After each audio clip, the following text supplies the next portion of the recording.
Good morning students. Today we are going to start chapter number 10, vector algebra. In this video we will discuss about vectors, types of vectors and position vector. So let's start. Vector algebra. Students, physical quantities like temperature, volume, length, acceleration, velocity, displacement, these can be divided into two categories. First one is scalar quantity and second is vector quantity. ठीक है, scalar quantities क्या होती हैं? A quantity that has only magnitude is called scalar quantity. ठीक है, वो सभी quantities जिसमें सिर्फ मैग्नीट्यूड होता है उन्हें हम स्केलर क्वांटिटी कहते हैं. जैसे कि मास, लेंथ, वॉल्यूम, टेम्परेचर, इन सभी क्वांटिटीज़ में क्या होता है? सिर्फ मैग्नीट्यूड होता है, इनमें कोई डायरेक्शन नहीं होती. ठीक है, इसलिए ये क्या है? आपके स्केलर क्वांटिटीज़ हैं. Where as those quantities that has magnitude as well as direction is called a vector quantity. ठीक है, वो क्वांटिटीज़ जिसमें मैग्नीट्यूड के साथ साथ डायरेक्शन भी होती है उन्हें हम वेक्टर क्वांटिटीज़ कहते हैं. For example force, velocity, acceleration, displacement, इन सभी क्वांटिटीज़ में क्या होता है? मैग्नीट्यूड भी होता है और मैग्नीट्यूड के साथ डायरेक्शन भी होती है. ठीक है, तो जिस क्वांटिटी में मैग्नीट्यूड के साथ डायरेक्शन भी होगा उसे हम क्या कहेंगे? वेक्टर क्वांटिटीज़ कहेंगे. वेलोसिटी आपका वेक्टर क्वांटिटी है क्योंकि इसमें मैग्नीट्यूड भी होता है और डायरेक्शन भी होती है. वेयर स्पीड की अगर हम बात करें तो स्पीड क्या है? एक स्केलर क्वांटिटी है क्योंकि इसमें सिर्फ मैग्नीट्यूड होता है. Clear? Now let us discuss how we can represent vectors. Suppose that we have taken an infinite line. कोई इनफाइनाइट लाइन हमने ले ली यहाँ पे. ठीक है, तो लाइन में कोई डायरेक्शन नहीं होती है. ठीक है, लाइन की दो पॉसिबल डायरेक्शन हो सकती है, एक राइट साइड में यहाँ पे हम कह सकते हैं और एक लेफ्ट साइड में. ठीक है, तो अगर लाइन को हम डायरेक्शन प्रोवाइड कर देते हैं then the line is called directed line. जैसे इसी के पैरेलल एक और लाइन हमने ले लिया. ठीक है, और इस लाइन को हमने डायरेक्शन दे दी फ्रॉम लेफ्ट टू राइट. तो अब ये जो लाइन है हमारी, this line is called directed line. ये डायरेक्टेड लाइन कहलाएगी. ठीक है, और इसी के पैरेलल एक और यहाँ पे हम नीचे लाइन ले लेते हैं. इसी लाइन को अगर हम यहाँ पे लेफ्ट साइड में एरो यहाँ पे हमने लगा दिया तो इसकी डायरेक्शन क्या हो गई? From right to left. तो इस लाइन के पास भी क्या है? क्योंकि एक फिक्स डायरेक्शन है, इसको भी हम क्या कहेंगे? डायरेक्टेड लाइन कहेंगे. तो कोई भी लाइन जिसमें फिक्स डायरेक्शन होती है उसको हम क्या कहते हैं? डायरेक्टेड लाइन कहते हैं. अब यहाँ पर अगर इस लाइन का हम कोई पार्ट कट करके निकाल लें. ठीक है, सपोज दैट इसी लाइन में से हम एक पार्ट कट करके निकाल लेते हैं और क्योंकि डायरेक्शन क्या है इसकी? राइट टू लेफ्ट है, तो जहाँ से ये स्टार्ट हो रहा है लाइन सेगमेंट, उसका क्या हो जाएगा? Initial point. और जहाँ पे ये ख़त्म होगा इसको क्या कहेंगे हम? Terminal point. ठीक है, तो ये जो directed line segment A B है इसी को हम क्या कहेंगे? वेक्टर ए बी कहेंगे. ठीक है, ये जो पार्ट हमने इस लाइन का कट करके निकाला है यहाँ से, ठीक है, क्योंकि एक हिस्सा है पूरी लाइन का, इसे हम क्या कहेंगे? सेगमेंट कहेंगे. और क्योंकि इस सेगमेंट का कोई फिक्स डायरेक्शन है, इसकी डायरेक्शन क्या है? फ्रॉम ए टू बी, इसलिए इसको हम क्या कहेंगे? Directed line segment A B. Directed line segment A B. और इसी को हम क्या कहते हैं? वेक्टर ए बी भी कहते हैं. ठीक है, तो वेक्टर क्या होता है? वेक्टर क्या होता है? एक डायरेक्टेड लाइन सेगमेंट होती है. अब इस लाइन सेगमेंट का क्या है? कुछ मैग्नीट्यूड है. मैग्नीट्यूड का मतलब क्या हो गया? इस वेक्टर की जो लेंथ है वही इसका क्या हो जाएगा? मैग्नीट्यूड हो जाएगा. और इसकी एक फिक्स डायरेक्शन है. डायरेक्शन क्या है? फ्रॉम ए टू बी है. और इसका लाइन ऑफ सपोर्ट क्या है? जिस लाइन का ये पार्ट है वो इसका क्या कहलाएगा? Line of support. तो किसी वेक्टर में तीन पार्ट्स होते हैं. एक तो उसका होता है लेंथ. लेंथ का मतलब क्या हो गया? Magnitude of the vector. ठीक है, तो यहाँ पे जो मैग्नीट्यूड होगा वेक्टर ए बी का, उसको हम कैसे डिनोट करेंगे?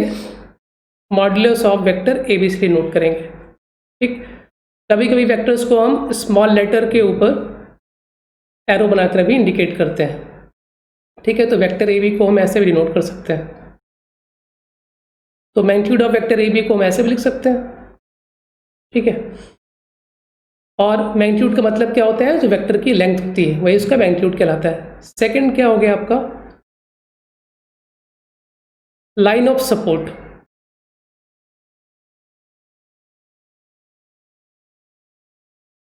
तो लाइन ऑफ सपोर्ट क्या होता है?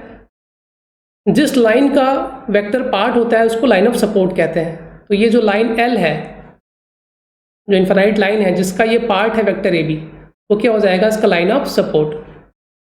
तो line of support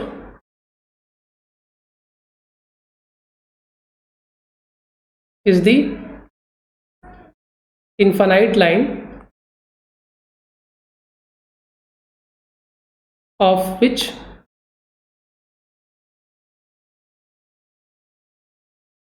the given vector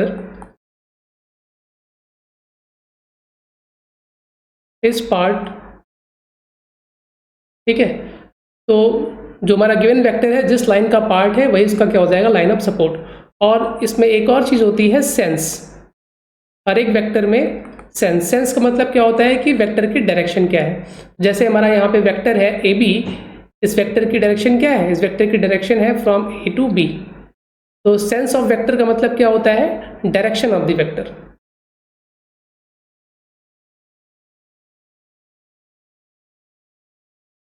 clear? तो हमारा जो वेक्टर ए बी है इसकी डायरेक्शन क्या है? इट इज डायरेक्टेड फ्रॉम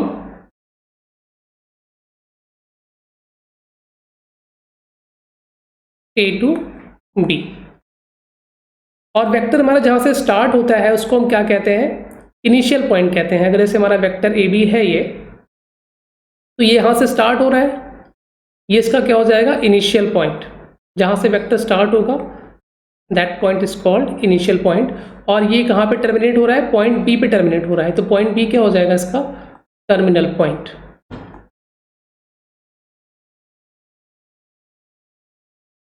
तो ये आपको माइंड में रखना है। A vector has three parts. पहला क्या होता है? लेंथ। लेंथ मतलब हो गया वेक्टर का जो मैग्नीट्यूड होगा। दूसरा क्या होता है? Line of support. Line of support मतलब जिस लाइन का हमारा गिवन वेक्टर पार्ट है वो उसका लाइन ऑफ सपोर्ट हो जाएगा। और वेक्टर का सेंस। सेंस का मतलब क्या होता है? Direction of the vector. तो वेक्टर की जो डायरेक्शन होगी वही उसका सेंस हो जाएगा। Clear? Now types of vector. Types of vector में क्या है आपका? पहला जीरो वेक्टर। जीरो वेक्टर क्या होता है? A vector whose initial and terminal points coincide is called a zero vector. ठीक है, कोई भी वेक्टर जिसमें इनिशियल और टर्मिनल पॉइंट सेम होते हैं उसे हम क्या कहते हैं? जीरो वेक्टर कहते हैं। फॉर एग्जांपल हमने कोई वेक्टर ले लिया वेक्टर ए ए, तो इसमें क्या है? इनिशियल पॉइंट भी ए है और टर्मिनल पॉइंट भी ए है। तो इसका मैग्नीट्यूड कितना आएगा? जीरो आएगा। और इसमें कोई फिक्स डायरेक्शन नहीं होगी। जहाँ से हम स्टार्ट कर रहे हैं वहीं पे एंड कर देंगे, तो इसमें कोई फिक्स डायरेक्शन नहीं होगी। तो इसलिए इस वेक्टर को हम क्या कहते हैं? जीरो वेक्टर कहते हैं, क्योंकि इसका मैग्नीट्यूड जीरो होता है और इसमें कोई फिक्स डायरेक्शन नहीं होती है। ठीक है, सो वेक्टर ए ए का मैग्नीट्यूड अगर हम फाइंड करेंगे तो क्या आएगा? जीरो। तो this is called zero vector और नल वेक्टर। चाहे आप वेक्टर ए ए कंसीडर कर लीजिए या वेक्टर बी भी कंसीडर कर लीजिए और वेक्टर सी सी कंसीडर कर लीजिए, सबका मैग्नीट्यूड क्या आएगा? जीरो आएगा, because in all these vectors the initial and final points are same.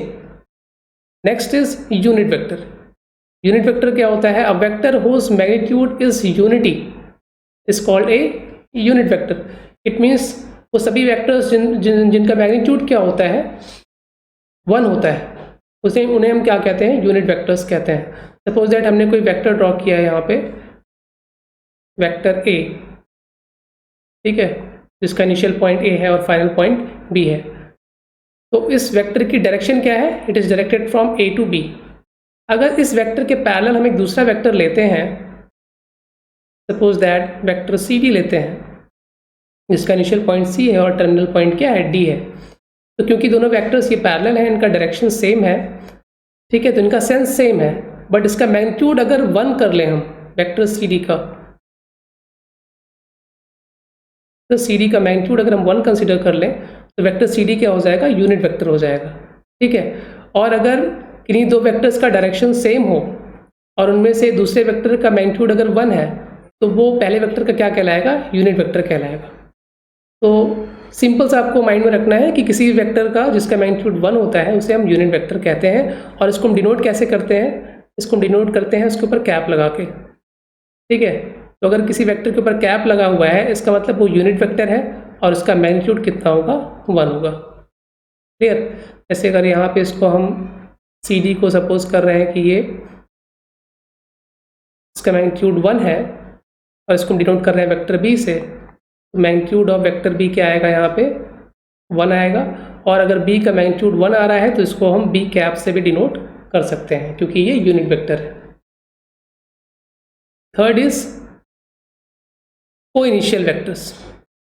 Two or more vectors having the same initial point are called co-initial vectors.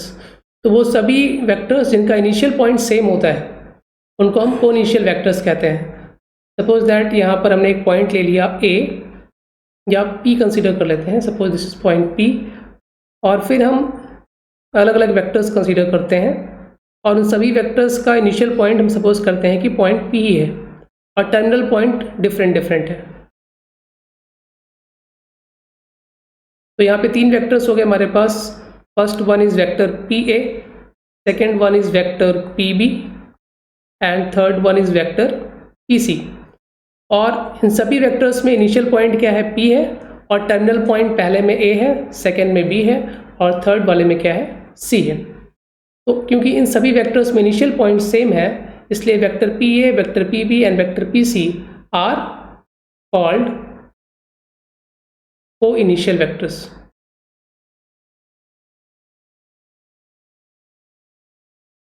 इनको हम को-इनिशियल वेक्टर्स कहेंगे। Now collinear vectors. What are collinear vectors? Two or more vectors are said to be collinear if they are parallel to the same line irrespective of their magnitudes and directions. ठीक है, तो कोई भी दो vectors या दो से ज़्यादा वेक्टर्स उनको हम कोलिनियर बोलेंगे अगर वो पैरेलल हैं सेम लाइन के, ठीक है, irrespective of their magnitude and direction. इससे कोई फ़र्क नहीं पड़ता कि उनकी डायरेक्शन क्या है, उनका मैग्नीट्यूड क्या है, अगर वेक्टर्स सेम लाइन के पैरेलल हैं, ठीक है, तो उनको हम क्या कहेंगे, कोलिनियर वेक्टर्स कहेंगे। सपोज दैट हमने यहाँ पे कोई लाइन ड्रॉ कर ली और इसके पैरेलल हम वेक्टर्स ड्रॉ कर रहे हैं। एक वेक्टर हमने यहाँ पे ड्रॉ किया, suppose that this is vector A, another vector हमने ड्रॉ किया यहाँ पे वेक्टर बी, एक और वेक्टर हमने ड्रॉ किया यहाँ पे दिस इज वेक्टर सी। तो आप देखोगे यहाँ पे ये तीनों वेक्टर्स जो हैं अलग अलग लेंथ के हैं और वेक्टर ए और वेक्टर बी की डायरेक्शन सेम है, वेक्टर सी की डायरेक्शन अपोजिट है वेक्टर ए और वेक्टर बी के। बट ये तीनों ही वेक्टर्स क्या है, ये जो लाइन एल हमने ली है ऊपर इसके पैरेलल है। तो क्योंकि ये तीनों ही वेक्टर्स सेम लाइन के पैरेलल है, vector A, vector B and vector C are called collinear vectors. Here vector A, vector B and vector C are called collinear vectors. Reason? Because they are parallel to the same line L. ठीक है, हालांकि इसमें क्या हो रहा है, magnitude इनका different है, वेक्टर ए और वेक्टर बी का मैग्नीट्यूड डिफरेंट है, डायरेक्शन सेम है, फिर भी ये कोलिनियर है क्योंकि ये पैरेलल है सेम लाइन के। वेक्टर बी और वेक्टर सी का डायरेक्शन भी अपोजिट है, मैग्नीट्यूड भी अपोजिट है, फिर भी ये कोलिनियर कहलाएंगे because they are parallel to the same line L. Next is equal vectors. Equal vectors क्या होते हैं? Two vectors vector A and vector B are said to be equal if they have same magnitude and direction regardless of the position of their initial points and written as vector A is equal to vector B. तो suppose that हमारे पास दो vectors हैं, एक है vector A B जिसको हम denote कर रहे हैं वेक्टर ए से, and the second one is vector CD, जिसको हम डिनोट कर रहे हैं वेक्टर B से। तो इन दोनों वेक्टर्स को हम इक्वल कहेंगे अगर क्या हो, इनका मैग्नीट्यूड सेम हो और डायरेक्शन सेम हो। ठीक है, तो वेक्टर AB की डायरेक्शन भी देख रहे हैं हम फ्रॉम लेफ्ट टू राइट है, वेक्टर CD की डायरेक्शन भी क्या है हमारी, लेफ्ट टू राइट है, दोनों पैरेलल हैं यहाँ पे। और इनका मैग्नीट्यूड सपोज कर लेते हैं, इनकी लेंथ जो है इक्वल सपोज कर लेते हैं। Magnitude of vector AB is equal to magnitude of vector CD। It means magnitude of vector A is equal to magnitude of vector B। तो क्योंकि वेक्टर AB और वेक्टर CD का magnitude same है और दोनों की डायरेक्शन भी same है, इसलिए इनको हम क्या कहेंगे, इक्वल वेक्टर्स कहेंगे। तो here vector AB is equal to vector CD, या इसको ऐसे भी लिख सकते हैं, vector A is equal to vector B। तो कोई भी दो वेक्टर्स जिनका मैग्नीट्यूड और डायरेक्शन दोनों ही सेम होता है, उनको हम इक्वल वेक्टर्स कहते हैं। Next is negative of a vector.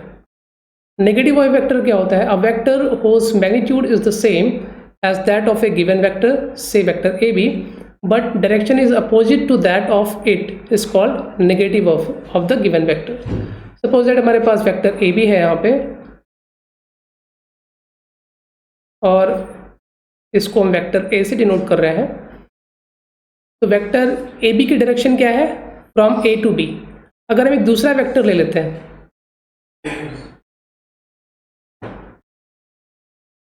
और सपोज दैट इसका इनिशियल पॉइंट B है और टर्मिनल पॉइंट क्या है, A है, तो इसकी डायरेक्शन क्या हो जाएगी, अपोजिट हो जाएगी ऑफ द वेक्टर AB।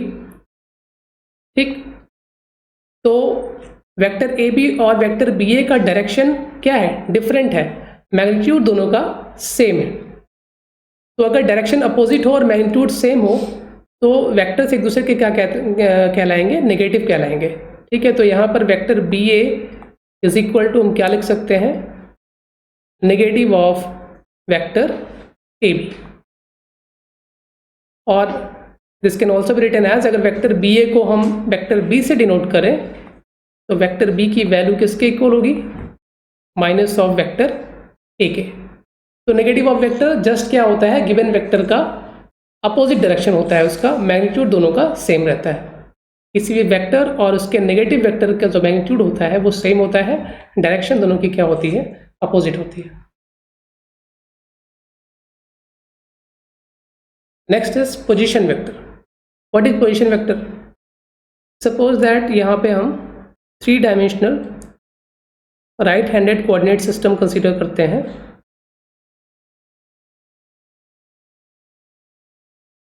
और सपोज दैट ये x एक्सिस है, ये y एक्सिस है, ये z एक्सिस है, और ये क्या है, इसका ओरिजिन है। Now let us consider a point P in the space with coordinates x, y, z।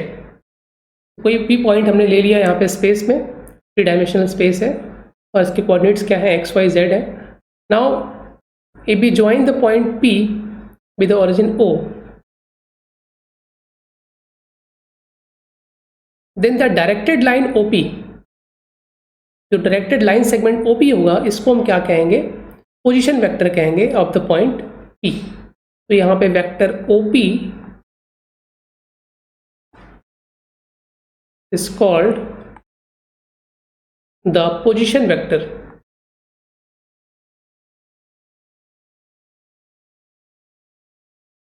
of the point P। ठीक है, तो अगर यहाँ पे एक दूसरा पॉइंट ले रहे हैं हम, सपोज दैट पॉइंट Q, इसके कोऑर्डिनेट्स क्या है, x1, y1, z1। तो डायरेक्टेड लाइन सेगमेंट OQ जो होगा यहाँ पे, this is called the position vector of the point Q। Point Q का पोजीशन वेक्टर बोलेंगे इसको। ठीक है, और इसको हम नॉर्मली वेक्टर R से डिनोट करते हैं, वेक्टर OP को हम वेक्टर R से डिनोट करते हैं। और अगर इसका मैग्नीट्यूड फाइंड करना है हमें, वेक्टर OP का, it means position vector of point P का। तो कैसे फाइंड करेंगे? डिस्टेंस फॉर्मूला लगा सकते हैं।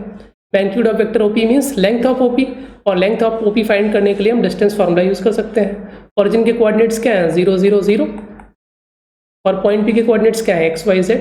तो जो मैग्नीट्यूड आएगा वेक्टर OP का, which means magnitude of vector R is equal to क्या आएगा ये? It will be x minus 0 का स्क्वायर प्लस y माइनस 0 का स्क्वायर प्लस z माइनस 0 का square. It means square root of x square plus y square plus z square, और इसको हम simply r से भी डिनोट कर सकते हैं। तो magnitude of vector OP is equal to R is equal to square root of x square plus y square plus z square. In place of OP, if we want to find the magnitude of vector OQ, magnitude of vector OQ कैसे find करेंगे हम? इस case में distance formula apply करेंगे तो क्या आएगा? x1 minus 0 का स्क्वायर प्लस y1 माइनस 0 का square plus z1 minus 0 square. It means square root of x1 square plus y1 square plus z1 square. तो इट मीन्स अगर किसी पॉइंट का आपको पोजीशन वेक्टर फाइंड करना है, उसका मैग्नीट्यूड फाइंड करना है, किसी पॉइंट के पोजीशन वेक्टर का मैग्नीट्यूड फाइंड करना है, तो आपको क्या करना पड़ेगा? उसके जो कोऑर्डिनेट्स हैं उनके स्क्वायर के सम का स्क्वायर रूट फाइंड करना पड़ेगा। वही आपका क्या हो जाएगा? Magnitude of the position vector of that point. Clear? That's all for today. Now note down the questions for homework. Note down all these questions and solve them. Thank you.